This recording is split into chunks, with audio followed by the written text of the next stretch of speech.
All right, welcome everybody. Welcome, welcome, welcome. So I've got up here a document from OpenSecrets.org about the donations given to campaigns in 2022. And what I found was pretty interesting. So I thought I would, just do a live stream right quick, share the information, pass it on. Hopefully you guys will take the video, share it with everybody so people can actually see um, what it is that I'm sharing with you folks. All right. So if you look at this screen here, let me slide it over a little bit. All right. So when you look at the number of donors, you see male donors, donations versus females.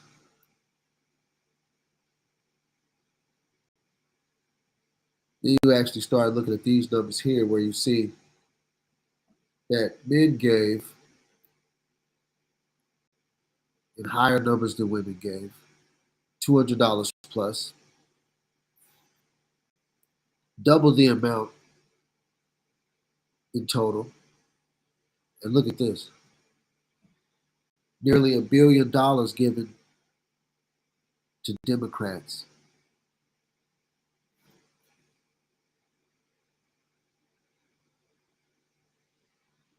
If you look here, you'll see this is almost 3 times that they gave to Republicans. It's a stark difference here. Where you see that men are, 3 times the supporters of the Republican Party, as opposed to, giving a little bit more to Democrats. But these numbers doesn't really kind of paint the picture. The numbers that really paint the picture are, let's see here, let's go down. Female donors giving 200 to 289. A lot more men. The total was larger for men. They gave more. Now, when you look how much men gave to Democrats, it was a little bit more than women gave. But when you look at how much they gave to Republicans, 200 to $2,899. So it's a little bit of money, but it's not a lot of. That's not all the dough. That's not the bank. Those are people who are giving, and more of those numbers are to the 200, I would assume, than the 2899. I mean, but I'm just making an assumption that more people had it in number to give $200, the minimum donation, to actually, qualify for this demographic, as opposed to those who gave $2,899, because they might have just gave $3,000. But again, we're kind of stretching and making some assumptions off of data, but I think it's kind of important to note. We might need to go find that information to see, just so we'll know. But if you look and you see here also, the amount given to PACs by men was 2 to 1. So what does that spell? What that says is that overwhelmingly the amount of money that goes into any campaign, particularly 2022, is overwhelmingly dominated by male donors, male donors. Now, I think we would, kind of be safe to make an assumption when you actually look and see what our current status looks like as far as the direction of the country and how it appears things are shaping up. It doesn't appear that, men are making the decisions around here. Female donors giving $2,900 plus versus male donors. Obviously, you see this number here is almost double. Then when you look and you see the total, it is double. Men giving twice as much in this category, whereas in this category they gave almost twice as much, 379,632. So you see double the amount of men donated in this category. Then when you go to females and males, 2,900 to almost 9,999. You see again almost double men versus women, and almost double here. Almost, it's pretty close. So to Democrats, men gave slightly more, 70, 80,000 more. But giving to Republicans, it's 2 to 1, more than 2 to 1. It's more than 2 to 1. And so you see that men are overwhelmingly more supporters of the Republican Party than women are. Far more. And so it's a great gender split there when you talk about politics and political donations, as well as how that bears out as far as in elections.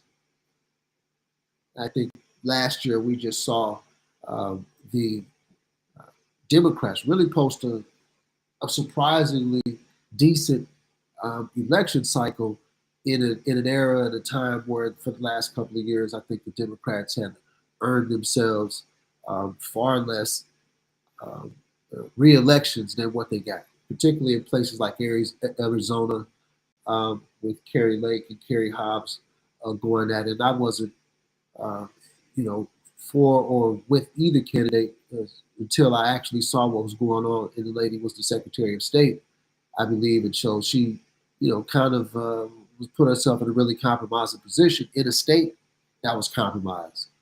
When they did the whole um, Arizona ballot election um, investigation, I thought really, the Secretary of State would be somebody who would, know better just to step back and allow the process to take place and be in an election in a state that people thought already some funny business had happened. That how that whole thing fell down was like the amount of trust that was still given to Democrats after everything that we've been through for the past couple of years. I think is just really, it just kind of defies logic at this point. Like, how can we still be elected Democrats in office given these circumstances that we keep seeing?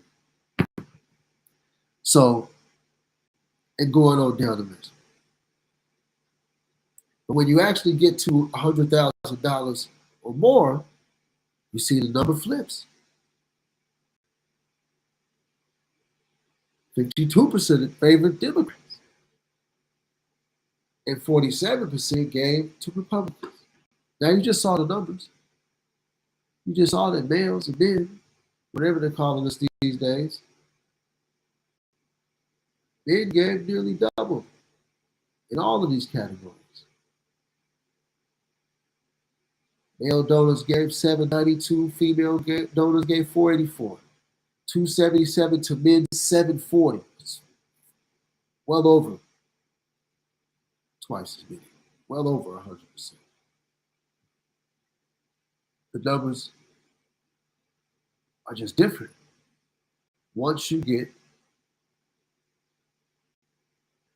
what party do donors giving $100,000 in favor in the 22 cycle giving more than $100,000 favor in the 2022 cycle? It says 52% favor Democrats. We just saw the numbers. We just looked at the numbers. And all the numbers indicated far more money from men now.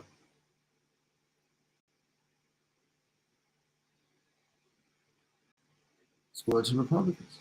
Men are giving more money to Republicans here. Men are giving more money to Democrats here. We're giving more money to Democrats here.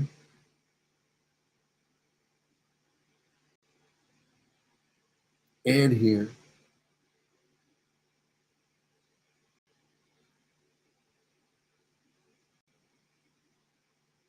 And men gave more money.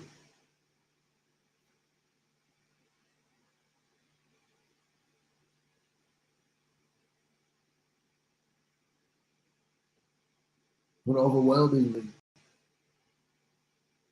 you see that men supported Republicans when you compared it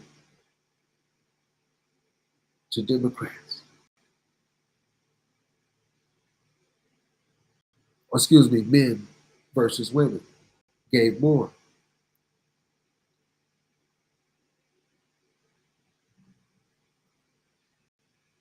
So, but if you actually look and see when we look out at this political landscape, you don't see the political left advertising to men. You don't see anybody reaching out to the men and saying, hey, men, what do men want?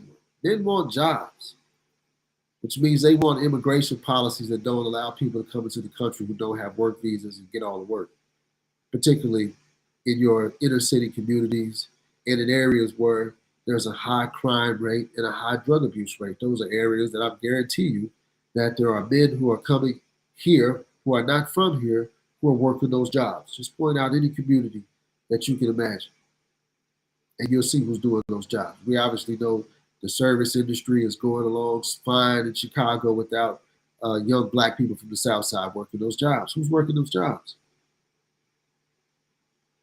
right? So I think we understand that the policies that we see coming from, this thing that we call the government doesn't reflect that men are giving more, at least not men with the mind of men. I mean, we've got policies coming down the pipe that are just absolutely ridiculous. And the only policy that I could say that men would have anything to do with was obviously the Roe versus Wade. I think that's what's really caused so much backlash to Republican politics and to Republicans. I'm not a Republican, but I'm damn sure not a Democrat. And when you see what the Democrats are doing, giving money to Ukraine, the whole Afghanistan debacle, all of this weird pedophilia stuff that seems to always be attached to the Democrats, not saying these Republicans are innocent. We're just talking about treasure troves of informations and laptops and all type of crazy stuff with crack, cocaine. I mean, Democrats have the ability to get away with everything. Republicans have the ability to get away with nothing. And it's this insane cycle where men who should know better are beginning to lose their manhood, their maleness. And when you look out here and you see, the world that we live in, we've got a world where, men got it hard now. Men are really getting it hard as far as trying to get a job, take care of your family, trying to have a home. Look at how difficult all of these things have become, particularly after COVID-19, when a lot of people were forced to get a jab, lose job, keep job, potentially be one of the vaccine injured people who are out here right now that we're seeing, absolutely just falling out of the sky. I just thought that these numbers were just so ridiculous. And the fact that men are just giving almost double what women are giving as far as donations are concerned. But the world that we see around us doesn't look anything like it matches what men think. I mean, I talk to men all the time. I mean, we're online, we're on social media. We got all these ways to communicate with people. And the overwhelming consensus is just not this. It's not what we see. So I just thought it was important to look at those donor numbers and see, who was giving what. So that was the first part. And additionally, beyond just those people who were giving in that essence, you have, let's see here, the incumbent advantage. I saw a TikTok video today, and it showed how many people in Congress were like, I believe they were all over 80. I don't even think it was somebody who was 77 was in the video. It showed, Maxine Waters is born in 1937.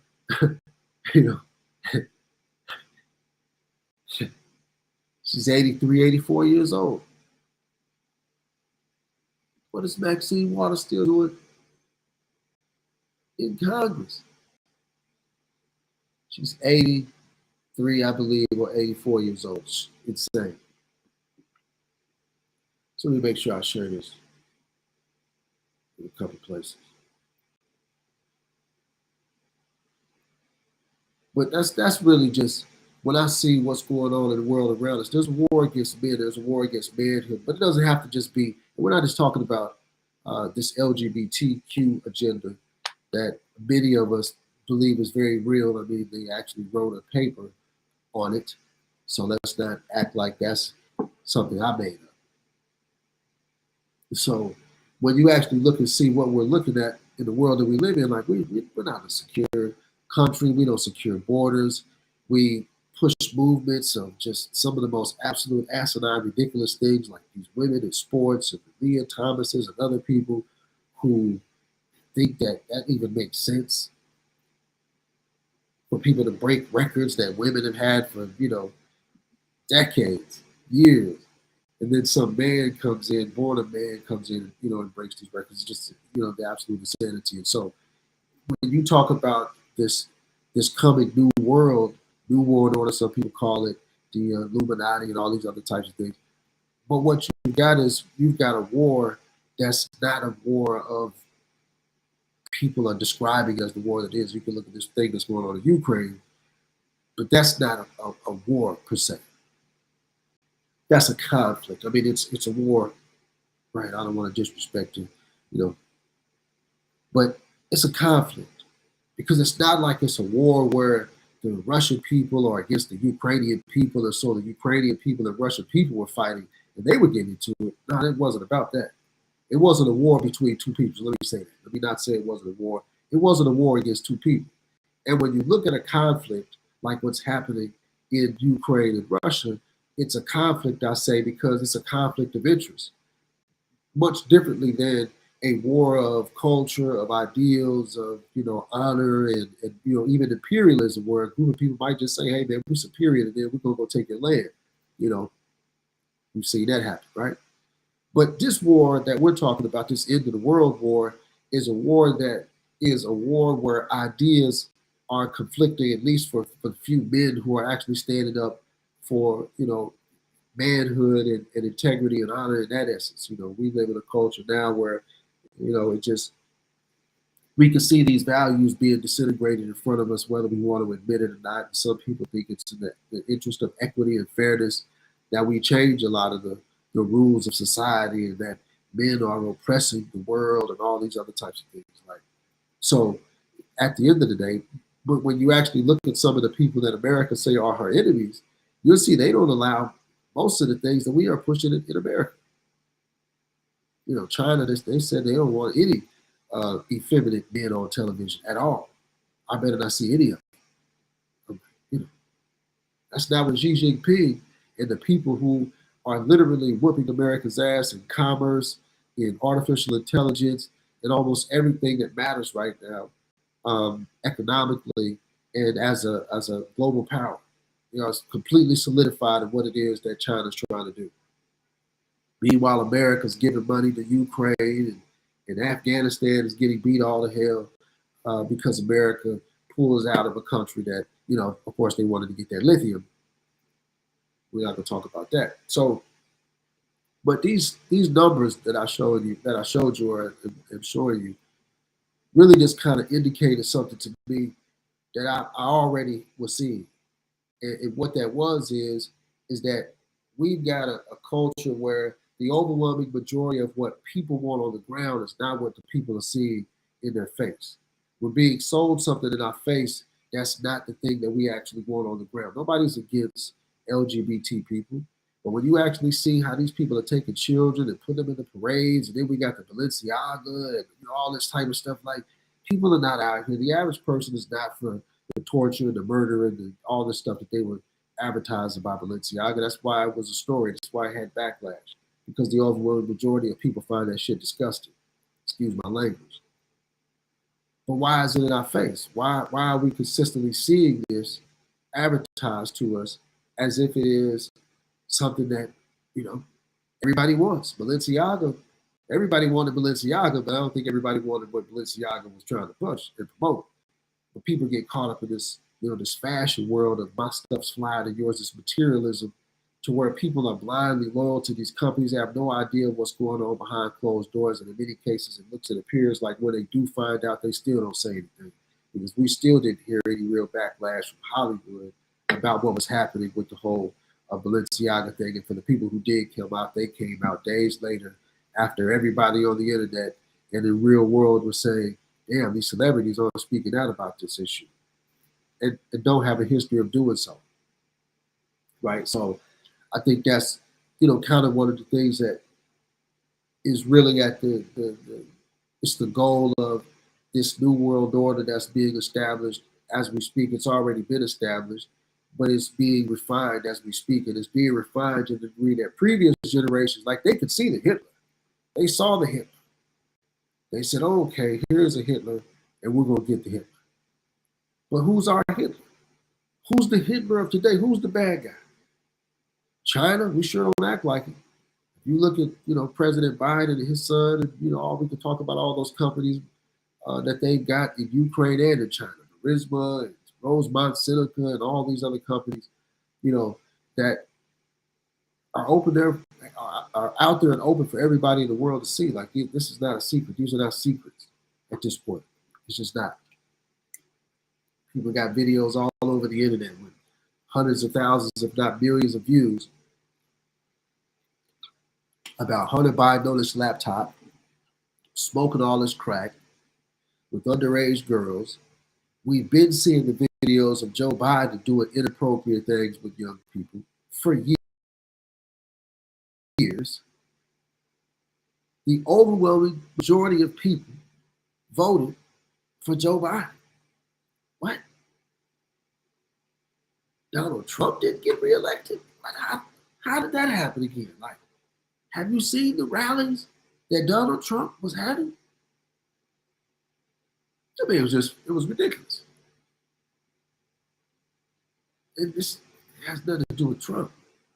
The point is that the overwhelming majority of people appeared to not only support Trump, they were buying the shirts, the hats, the t-shirts, the this, the that, the stickers, the flags. I mean, people were expressing themselves in the real world around you very loudly. Now, of course, it was pretty popular to be anti-Trump, and they obviously turned the media into an anti-Trump, anti-Trump cable network. But the bottom line is that the overwhelming people that you would see in the world around you, who at the very least were expressing their concern about what was going on with America, were the people who were supporting Trump. You didn't see Democrats out here up in arms and sharing tons of videos about how Republicans were messing up America. The only thing you could see were Democrats shared videos of how this person supposed to did this, and this person supposedly said that, and they're against women, and this person is racist. It was really a war of ideas coming from the left, where they were trying to let you, tell you what ideas were in the mind of Donald Trump, because that's what they're saying when they say a person is racist. They're saying that, inside this person's brains, his ideas about people like you'll never win. It's not favorable for you. So why would you even try? Like, get rid of that person or stay away from that person. Or at the very least, if you can't understand that person is unsalvageable, they've got racist ideas. And so once we start playing this game that, people have racist ideas, then now we're not talking about none of the policies like Trump's First Step Act. 91% of the people who got out of prison weren't just black men. I mean, weren't just men. It was black men. 91%. And they weren't just black either. They were black men. But you won't find stories about that coming out of anywhere in Black America, except for maybe a few black people who actually supported the Republicans, maybe supported Trump. But they, weren't exclusive. And so where is this world coming from that we're living in right now? And why is everything in the world changing so rapidly? But you can go back 20 years of YouTubers, they've been saying all of this shit. Eric Snowden said all of this shit. What's the man's name for WikiLeaks? Julian Assange. I mean, they literally gave you the documents and showed you this. They had the documentary about the election fraud, 2,000 views. Hey, I don't know. It sounds like they just arrested a guy for a geolocation incident with the exact same technology that they used in the 2,000 views documentary to trace those people to show that their activities were illegal and, very much conspiratorial. So they were conspiring with larger corporations, well, not larger corporations perhaps, but larger groups, nonprofits, etc., in order to get off what they were doing with ballot harvesting, right? So, I mean, I'm just kind of confused as to how everything could be being spelled out right in front of us, but at the same time, what you see is nothing. I see Joe Biden as the president, falling asleep, falling down, for God's sakes. I mean, they elected a guy in Pennsylvania, and I'm not even going to make any jokes about the man's neck, but I'm going to mention it. But I mean, we're talking about a guy who can't even be interviewed by journalists because he's not ready for that. Anywhere else they would just tell you, "Hey man, sit down and get your shit together." And then when you're good, then you can think about running. to one of these offices. So I just get lost. I get lost in the sauce because at the end of the day, what we're seeing is not what the people want. The people don't want what they're selling us, but they continue to sell it to us, and the people continue to allow it, particularly the me. And so this is one of the things that we really got to, take to the streets with. You got to start having conversations with your family, with your friends, and if those, at the very least, you know exactly what you're dealing with.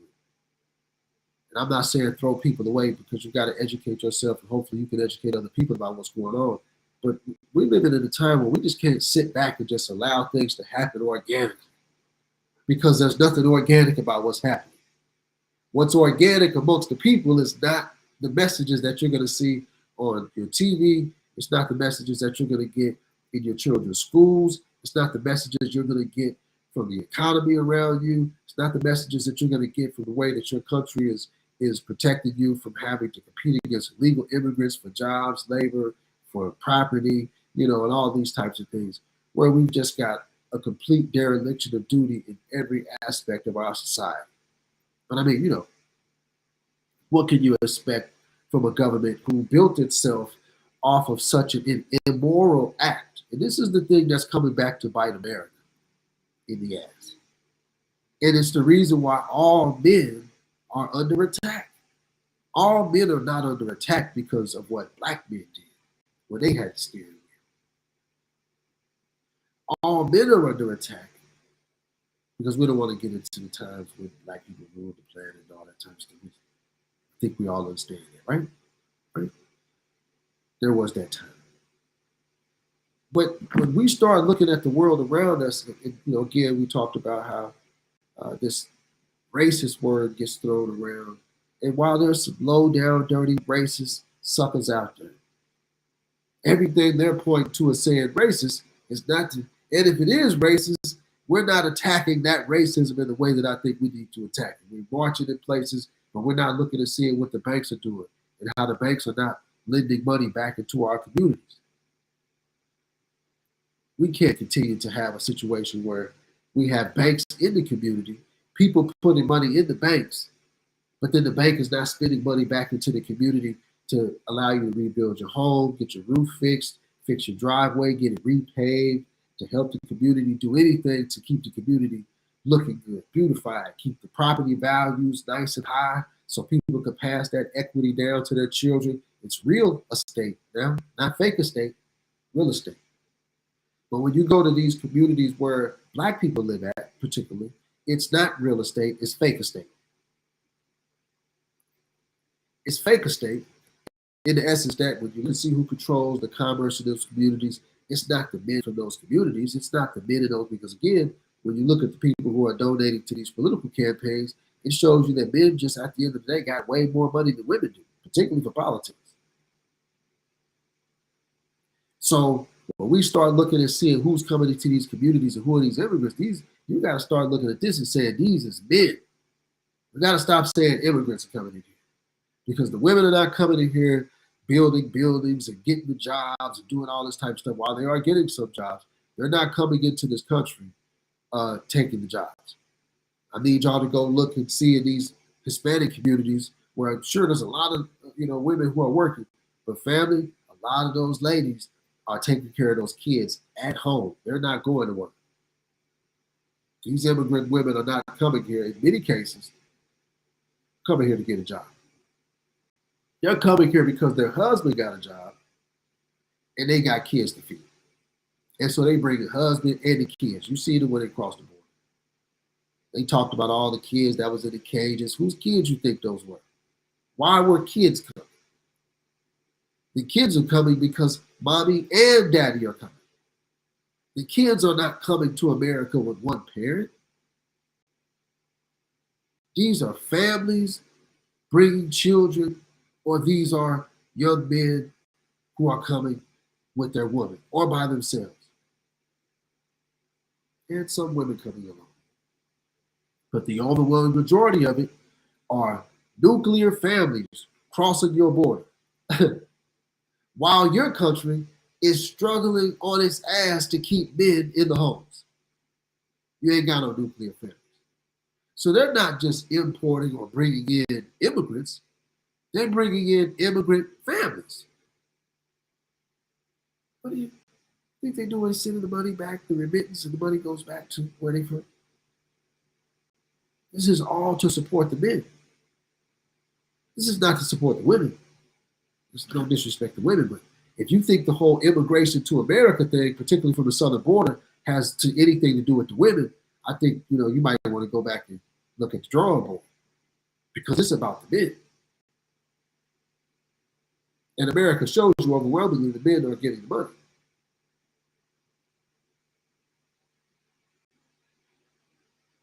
So this is just another aspect of the changing of the guard and what Yuri Bezmenov called ideological subversion, where the ideas and the morals of a group of people or a country began to be corrupted by your enemy, inserting things into your culture, into your education, into your lifestyle, into your, it could be in your nutrition. They might start putting some funny aspartame chemicals in the sugar type stuff. It's still a subversion of ideas because nobody would have the idea to just actually make something that's supposed to be, just sugar and turn it into a poison. Now, you do that chocolate with chocolate, and you do that sugar with sugar when you ate it, and, you could say it was bad for you or whatnot. But a person would have some knowledge about what it is. We're actually creating poisons and giving it to people to sell, and they think that it's just something like sugar, which is to some degree natural, coming from sugar cane. But the point is that when you actually look and see how you've got all of these silent wars that are happening specifically to the men, but they're not advertised as a war against men. They might have call it an immigration situation, but they're not saying it's a family that's coming to this country. They're not necessarily advertising it in that specific way.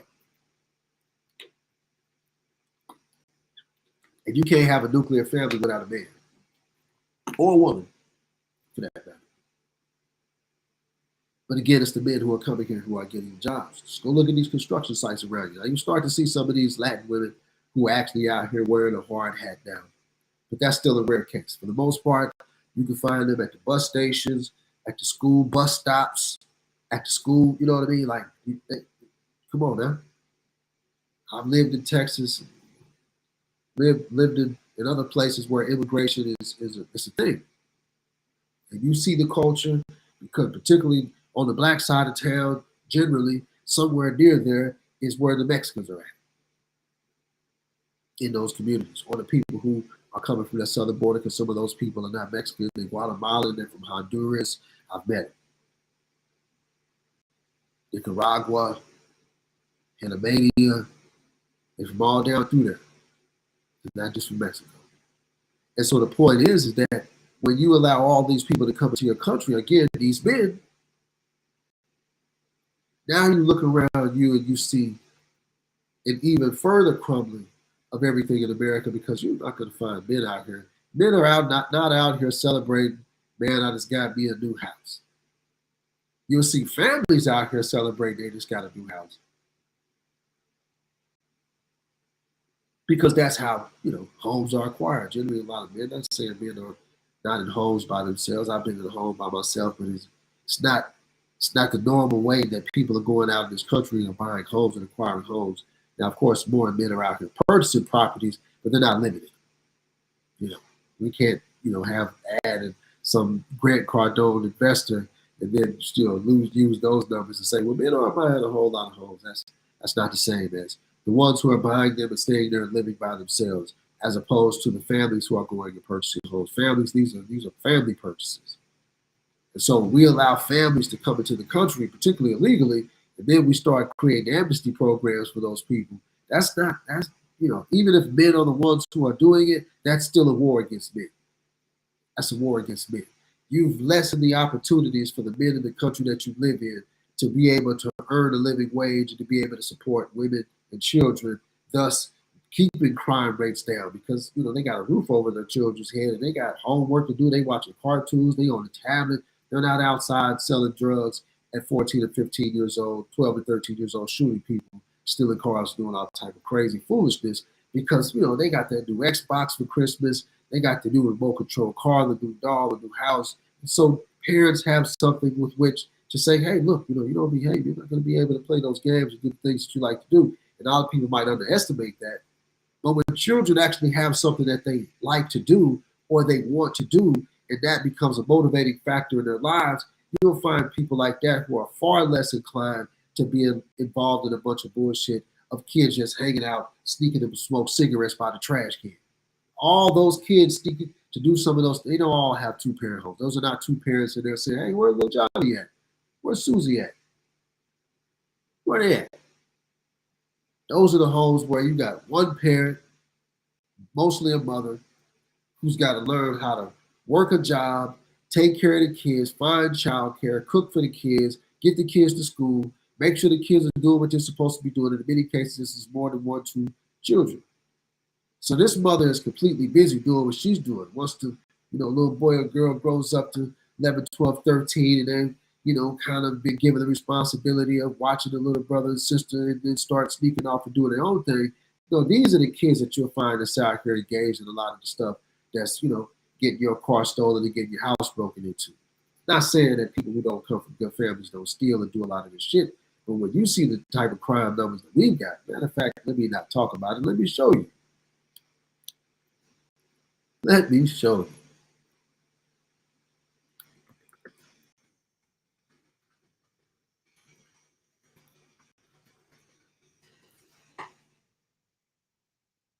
Let's see here. Let me find one of these good infographics.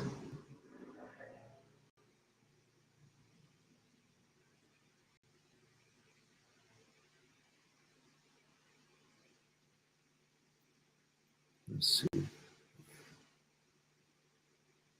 Oh, matter of fact.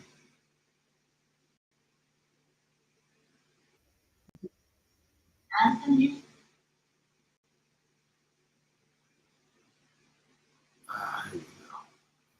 Here we go. Shapes.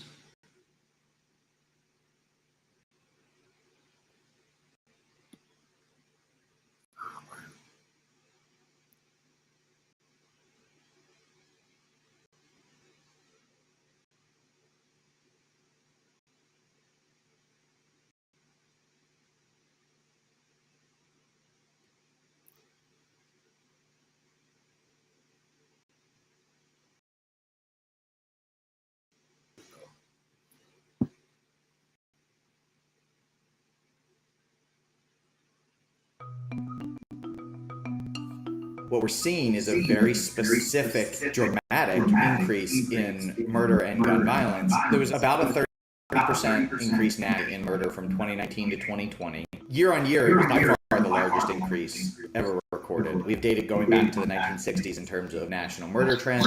The largest previous increase was 12.5% year on year. So a 30% increase was really dramatic. Gun violence has been consistent as an American as an apple pie. Unfortunately, the rise in violence has occurred just about everywhere in the United States without much difference regionally. But the rise in gun violence impacts the population unequally. The risk of homicide is much, much, much higher if you're Black than if you are any other race or ethnicity. In the United States, Black people are over 12 times more likely to be a victim of gun homicide than white people. Everything is pretty much set up and designed for some African-American youth to fail. It feels like it's an attack on Black men.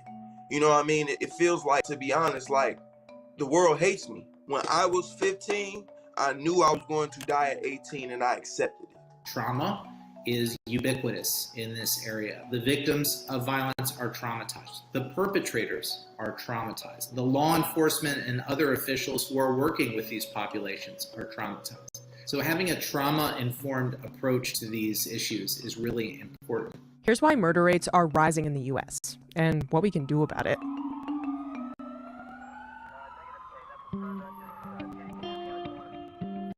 If you were to look at the overall crime data since the start of the pandemic, it doesn't look like there's much of a problem. When we talk about crime going up or down, for the most part, in most places, crime is falling because people aren't out and about. You can't shoplift if stores have been closed in 2020 and 2021. But when you separate out the data on murder, it becomes clearer that something has changed in the past few years. A lot of these sort of crimes of randomness, crimes of mobility, which makes up that big capital C crime number, those are down thanks to the pandemic. There are 4 major categories when talking about violent crime: homicide, rape, robbery, and aggravated assault. Violent crime as a category rose about 5% between 2019 and 2020. Homicide, which is more colloquially referred to as murder, rose nearly 30%. It's gun violence and murder, which make up this tiny slice of overall major crime that is really what we're seeing this sort of sustained increase. Nearly 80% of murders in 2020 were committed with a firearm. The rest of crime, which is generally more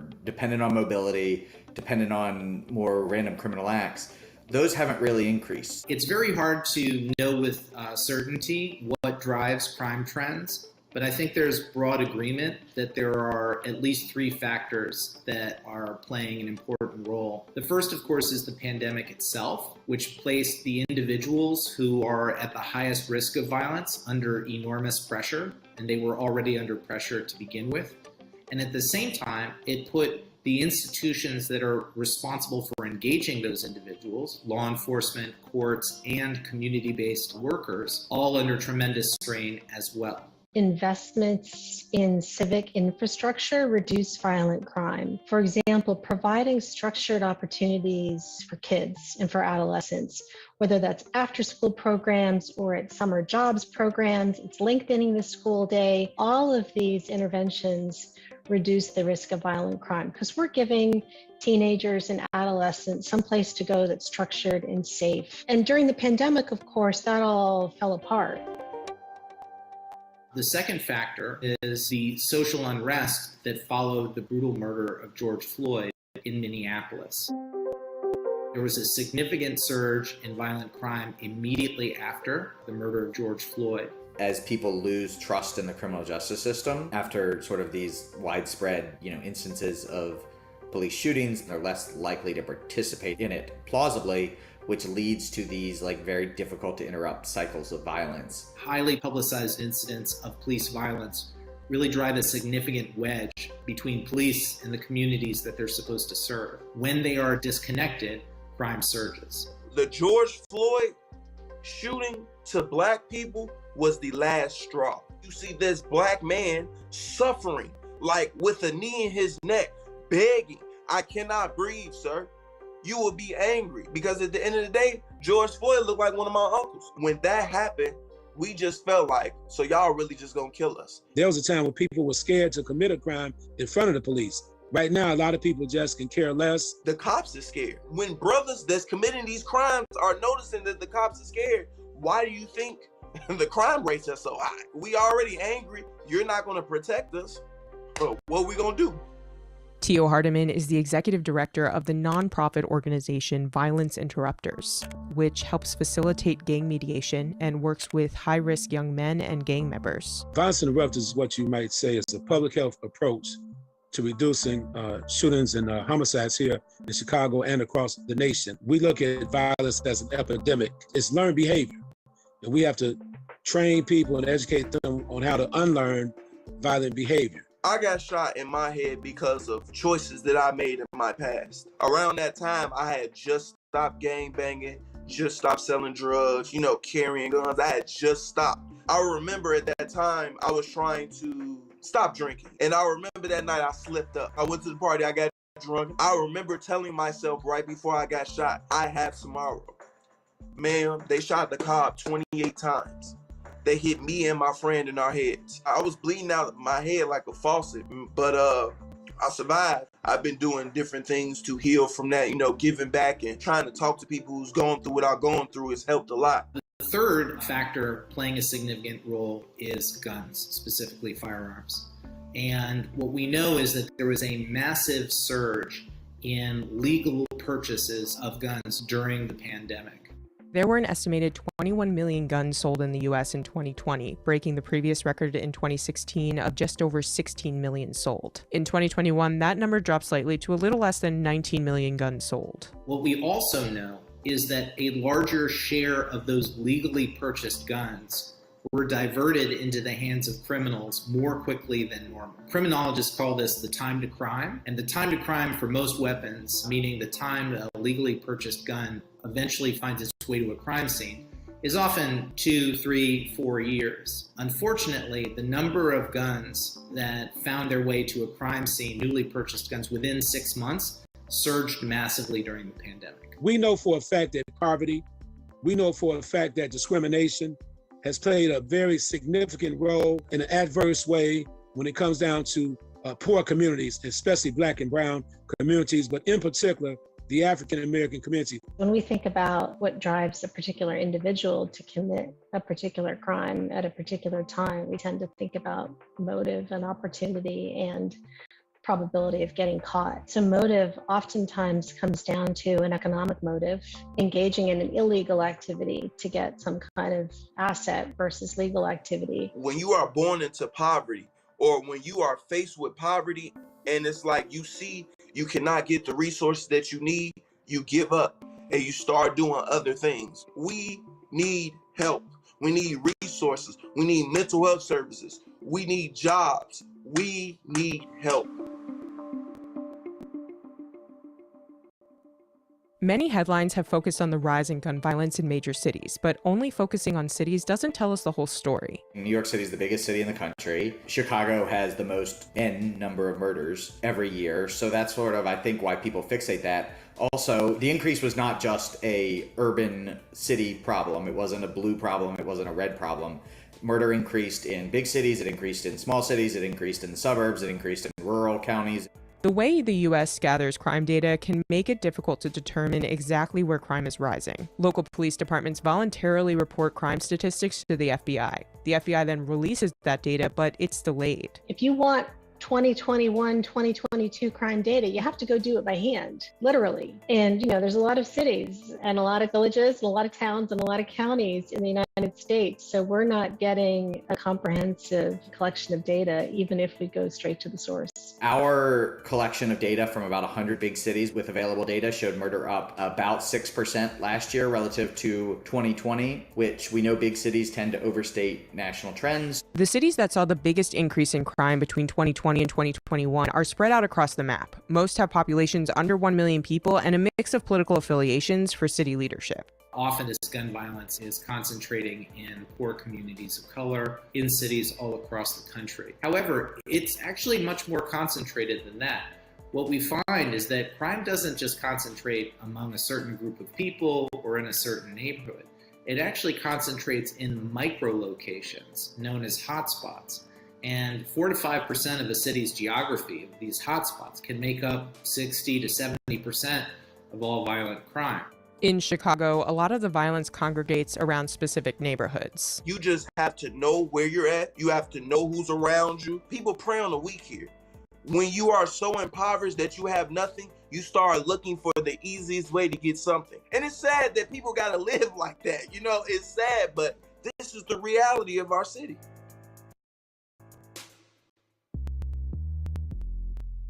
A fraction of a percent of the city's population can account for the significant majority of gun violence incidents. And so one of the important things for policymakers to know is you don't have to be everywhere and work with everyone to make a difference. What we do, as far as a public health approach, we gather all the data. We take a look at the times when most of the shootings and homicides occurred. We call it a timeline. We map the area. We look at the hotspot areas where most of the incidents take place. TL's really been helping me understand the power that I have to speak.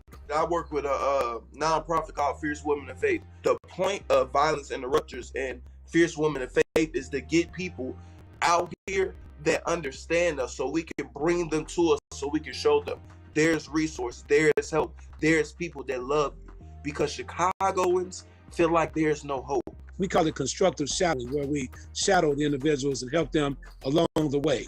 So it's like a hand-holding approach in the beginning, And then once a person becomes a productive member of society and begins to think on a higher level, then we turn them over to the overall society, and they should be okay. Preliminary big city data from the first half of 2022 suggests that the murder rate may be declining year to date. So that's a big debate in the conversation about violent crime, whether you should focus on root causes or whether you should focus on proximate causes. And the vast majority of the evidence says that if you want to address violent crime, the best way to do it is to do it directly by identifying where it concentrates and among whom it concentrates, and then engaging those places and people. There's some fairly simple things that we can do to deter violent crime. We know, for instance, that just putting up surveillance cameras deters violent crime. Having bright lighting makes a difference to violent crime if an area is lit up at night. Even if somebody is living on the margin and they want something or they need something and they want to get it done and they have a gun, they see an opportunity, if the probability of detection is increased, they won't take that action. President Biden has cities to spend COVID relief money on police and crime prevention measures. The answer is not to defund the police. The answer is to fund the police. The calls to defund the police didn't actually result in that many places defunding the police. In fact, in most departments, if you look at the budget data, police budgets have increased because cities are trying to address rising violent crime. We are seeing police departments make allocation decisions with the officers that they do have that are not always the optimal choices in order to address rising violent crime. You know, the NYPD has announced that they're investing in a strategy of making these misdemeanor quality of life arrests, and that's just, frankly, a misallocation of resources. A spokesperson for the NYPD told CNBC, over the last 8 years, the NYPD has been forging fundamental changes in policing, including building strong relationships through neighborhood policing and by focusing resources on the drivers of violence through precision policing. The NYPD responds to and addresses crime complaints from the very communities it serves, and we focus on areas where the highest concentration of crime exists. I think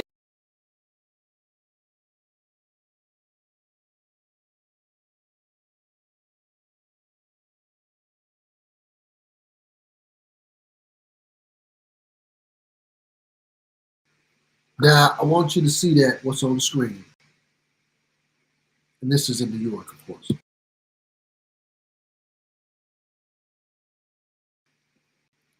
But it says here, and this could be any police department in the country,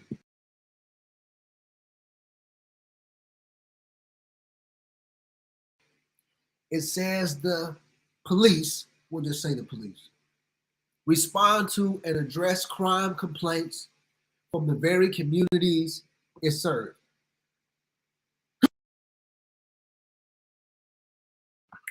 Oh, excuse me, sneezing over here.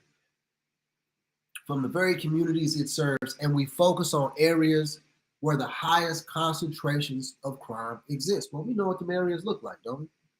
We know them areas. Let me show you the areas right quick.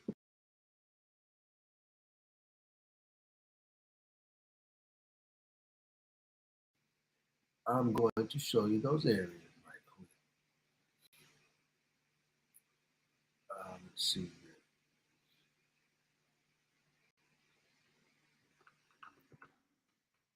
The best way I can show you that is with my boy Charlie Bone.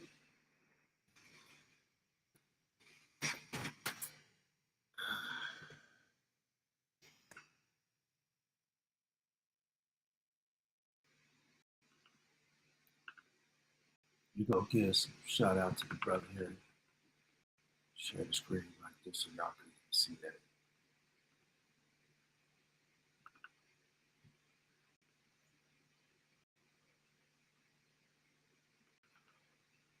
All right. So the Holy Charlie Bow 313. He's got an entire YouTube channel dedicated to, these different hoods. And when you look at these, you can see some of the videos I've actually already watched. Like Detroit's abandoned hoods, interview with some kids in Chicago. Let's listen to these kids in Chicago, what they talk about.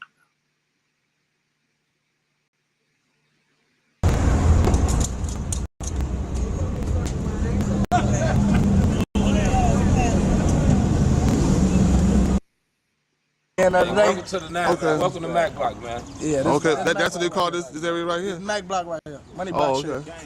They got a Mac in the D too. You it's regular shit. Gang You feel me? shit, Mac Block. Whole gang out here, you know, we just trying to Trying to get the whole house. get this paper up. That's the only thing you can do, unless these niggas won't smoke, you know? Okay. Free small. Okay. Okay. So like now, why don't we get into y'all want to talk about y'all little? What's up? Okay, man. I don't want to get nobody.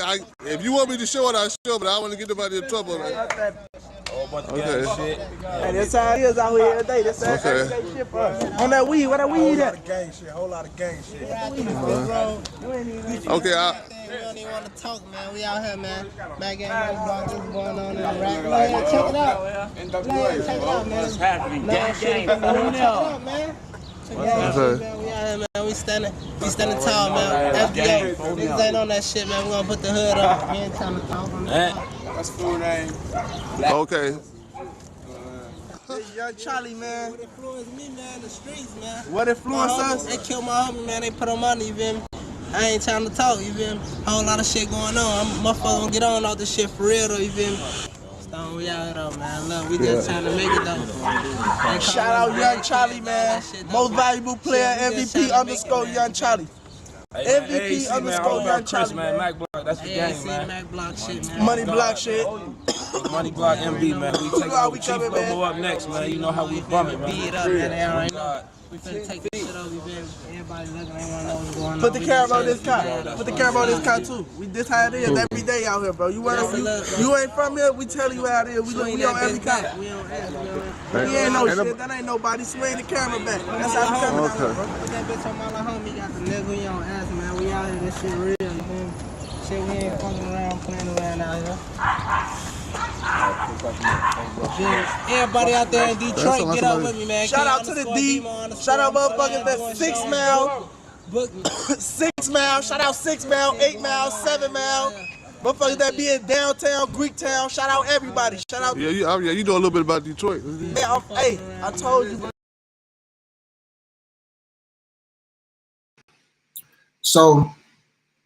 So far, they've given up the stash spot where the fully automatic weapon is located. So we got that. We know the location of your weapon, and now you've given us your social media. So, you know, I mean, this is what we got. This is what we got. But just kind of exposing, this is in Inglewood, just showing like the decisions that these young children are making and the things that these young people are into. And I'm not trying to judge anybody, make anybody feel any type of way out, you know. It's not about them. I'm about to show you who it's about. Who it's about is, let's see. It's about these people that nobody wants to talk about, ever.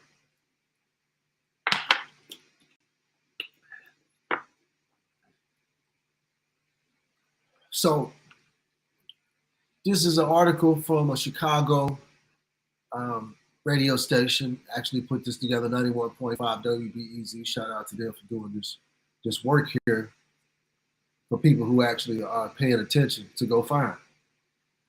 So, backstory on how I found this. I was looking around in my own community and I was trying to figure out, you know, exactly, you know, why does it look like this?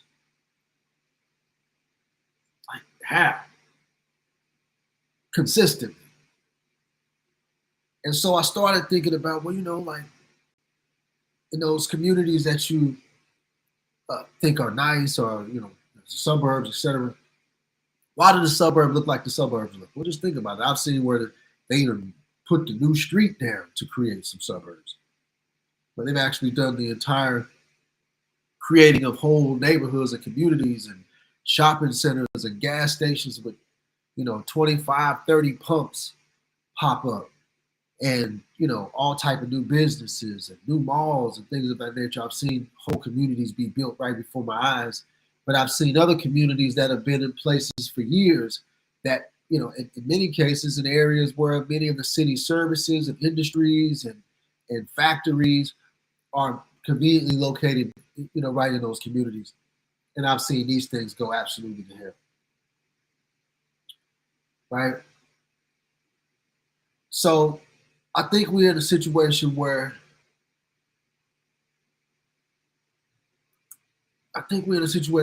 we're not looking at who's really responsible for the blight that you see in those communities, and also the story that we see today. When we see all of the violence that we see happening, specifically in a city like Chicago. Chicago's a great case study for what's happening all over the country.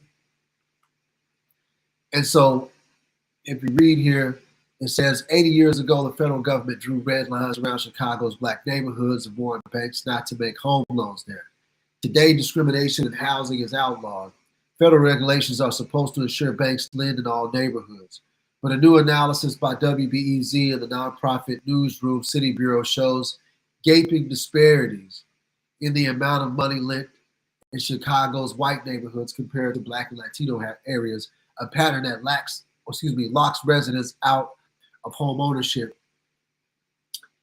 and deprives communities of desperately needed capital investment and threatens to exacerbate racial inequities between neighborhoods. Now, if you look here, it shows you specifically with this little color-coded, nice little map they got, where banks lend in Chicago and where they don't. Those blue bubbles show you the amount of money, whether it is, 1.5 billion, I believe is the largest one, down to the $100 million money or dot. You can see on this side of town, there's barely anything down. We got to zoom in for that, just to see that.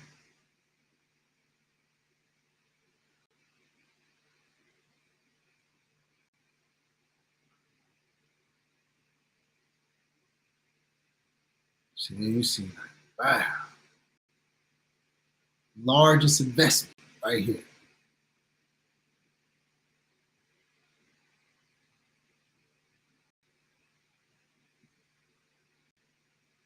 Each one of those is 100, 500 million, a billion, or 1.5 billion. Those are your only choices. So every dot that you see is at least $100 million has been invested in those areas. Now you see these others that they're smaller than this dot. See, this dot is the only thing that I didn't like about this map is that dot is not that dot. It's not that dot or that dot.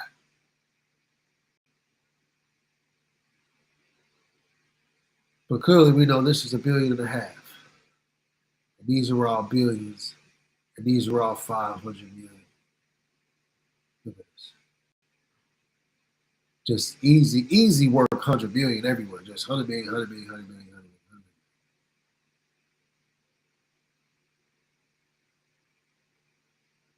million. Look at this.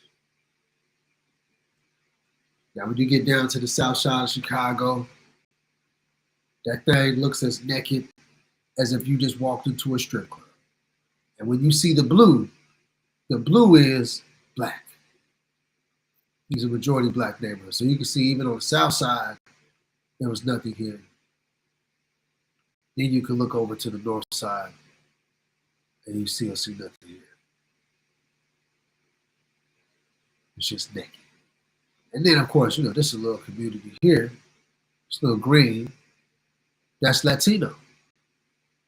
So when you look in the Latino neighborhoods, it's like, hey, it's a little couple of dollars here. Couple of dollars. Consistently some little dollars right there. Look at all that. Bow, bow, bow, bow. Look at that.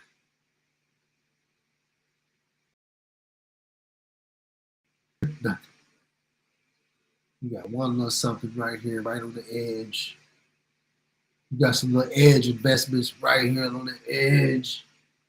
We almost ain't black. That's gentrification happening right there.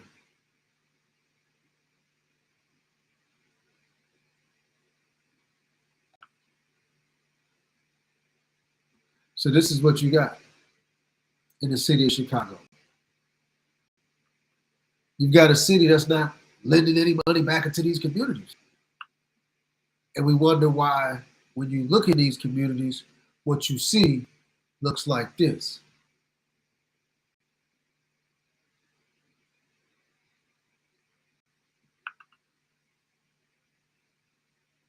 See, that equals this. It's easy math. See, look at this house. It's not a nice house. This looks like the house from the BMF. This looks like the house Lil Meech got arrested on. Big Meech got arrested on. When they did the little sweep. Come on, y'all. Look at this. This is what these neighborhoods look like when nobody invests a dime in the community. So these little young bulls here, what are they supposed to do?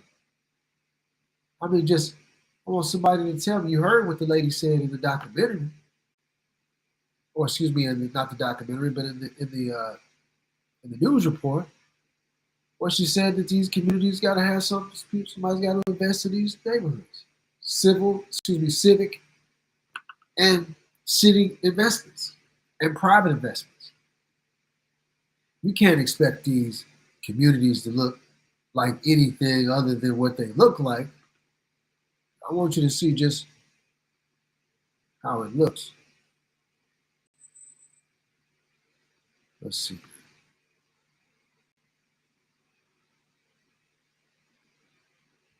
Y'all make sure y'all go follow Charlie Bro, man. He got some. Let me see.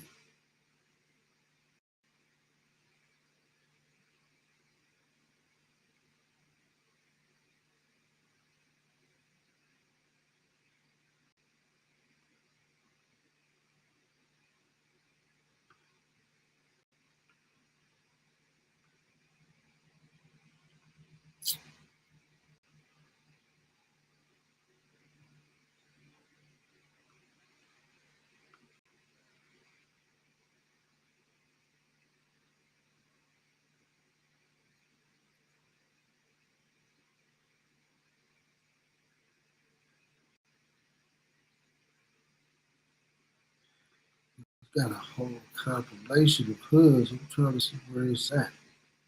It's got everybody in there.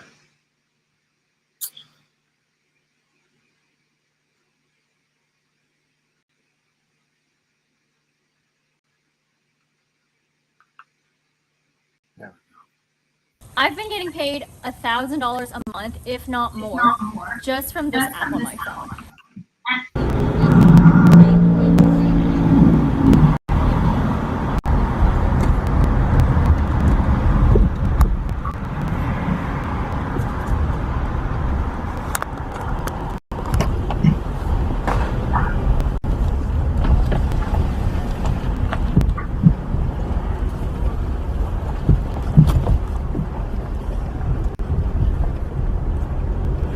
See what's here.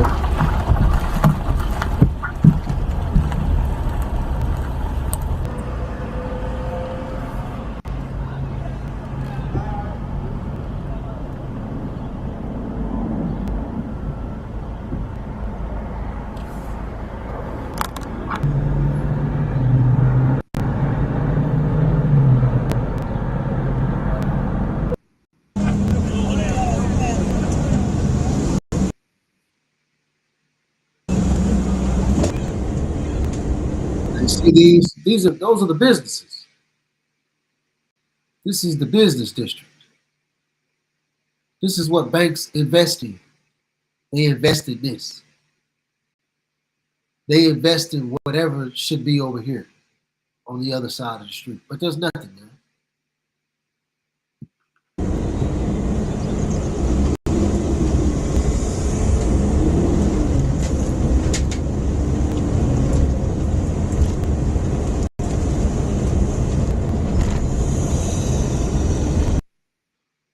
Again, those are businesses.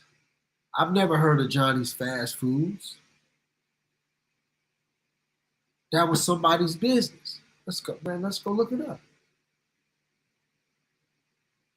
Oh, good old Johnny out of business now.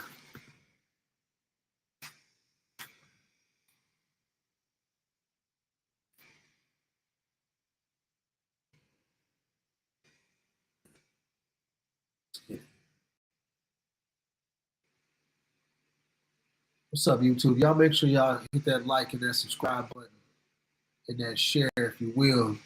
I think we got some, giving up some good information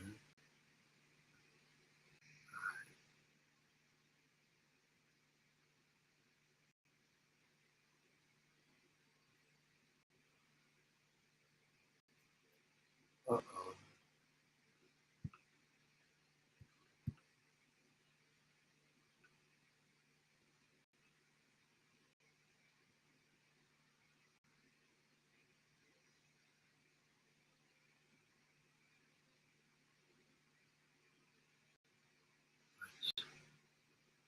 Where we go with this?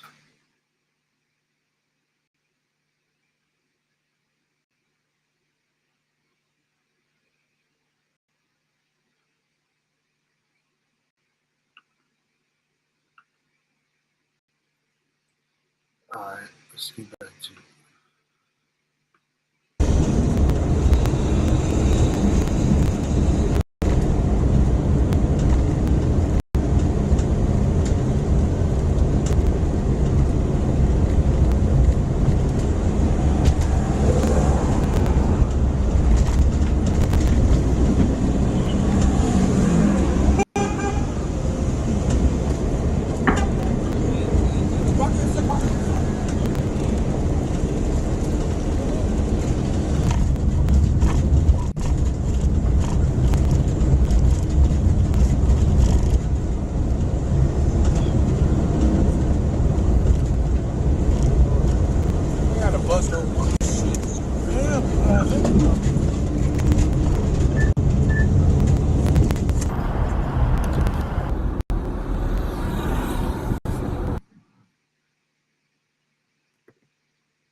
Again, these are the businesses.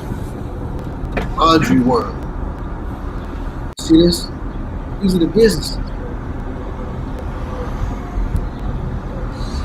Those businesses haven't seen an investment in them in decades.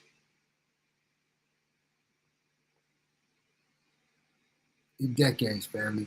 In decades. Look at this.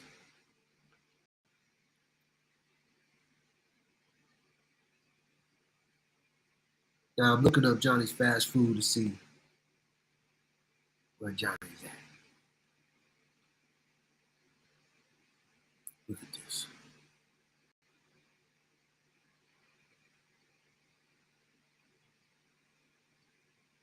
Ain't nobody invested in this. If Johnny's is still around, he not there. And who knows, Johnny might not even have been a brother. I ain't mean to make y'all hungry with that. My bad.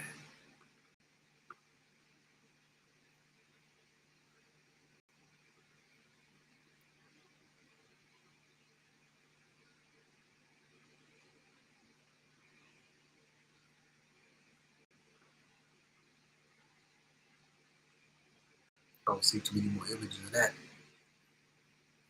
I see Johnny's grill.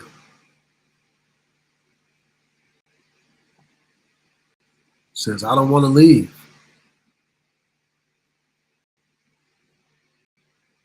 He said, I don't want to leave.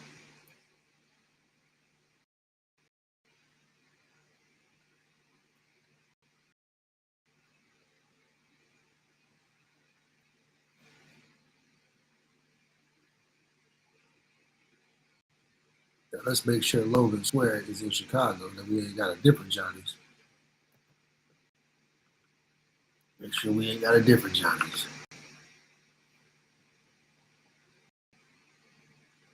Oh, you see? The northwest side of Chicago. West side. What I was calling the north side earlier. Here. That's northwest right there. That's the south side. That's obviously northeast. Of course, like I said, Black communities, proximity, you're going to have these Latino communities right next to it. This is a pretty affluent Latino community compared to this one or to this one. In the Deep South, where there's nothing. 95th South ain't nothing on the west side, on the east side, excuse me. So what you see here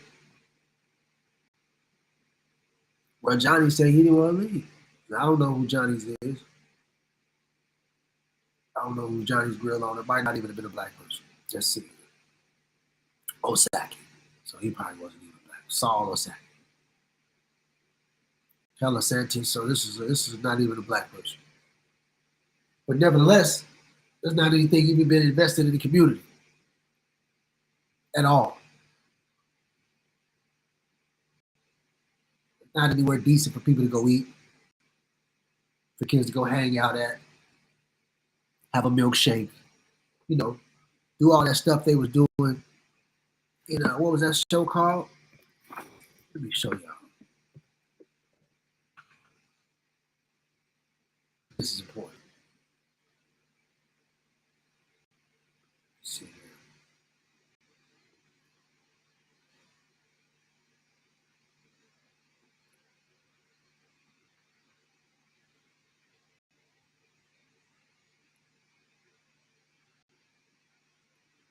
Y'all remember the show Happy Days?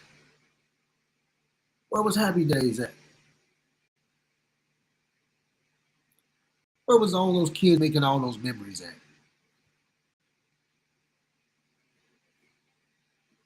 Was that a restaurant? Oh my goodness.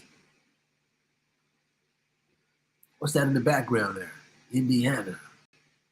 I believe that might say Northwestern. Yale. Brown.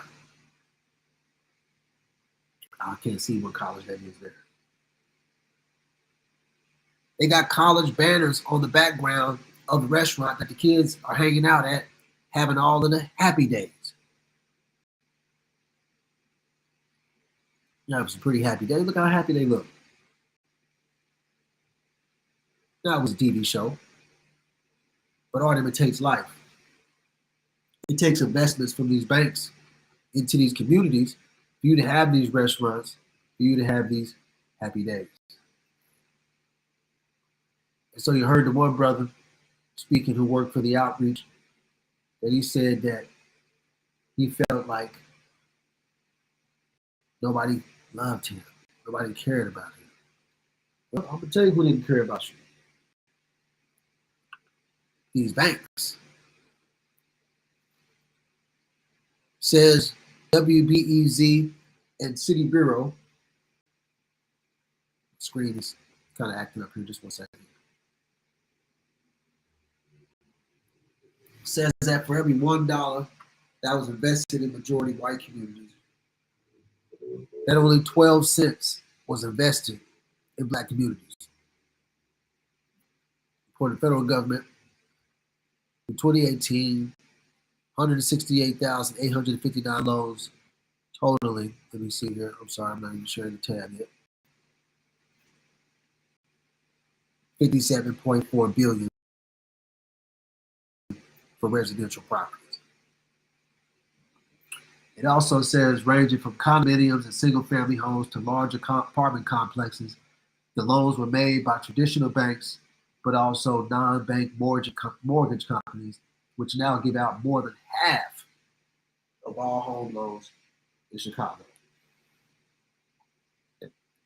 These are, non-bank mortgage companies. I guess that would still be those types of companies. Rocket Mortgage. They're not a bank. You can't go set up a Rocket bank account, I don't think. Somebody can jump in the chat and let me know if I'm tripping.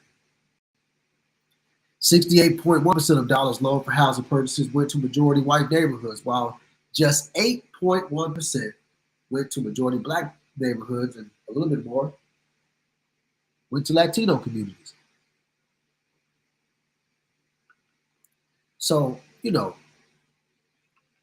what we have here, family, is we have a sad situation on our hands. A sad situation where people are fighting against something, but they're not fighting against these banks, the people who really control the agenda that's happening in these communities, that's creating all the violence. These communities where all this violence is happening at, that people act like they don't understand what's going on. All right. So I wanted to give you guys that, let you guys see exactly what's going on as far as that's concerned. All right, so let's see here. Share with you guys one more thing before we get up out of here. I appreciate everybody pulling up. Make sure you guys share. So for people who don't know, there's a Patreon that I have here.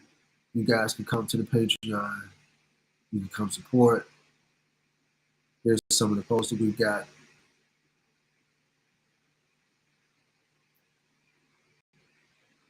Got the Great Mandela Effect information on here as well.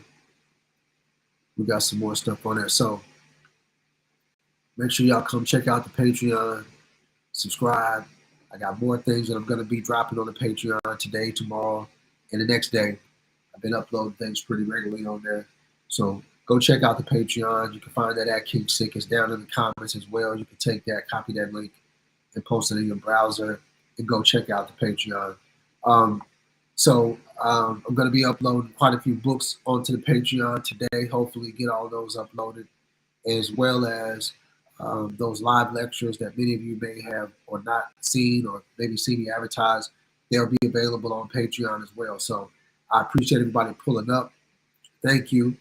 And make sure y'all like and subscribe and share. We out.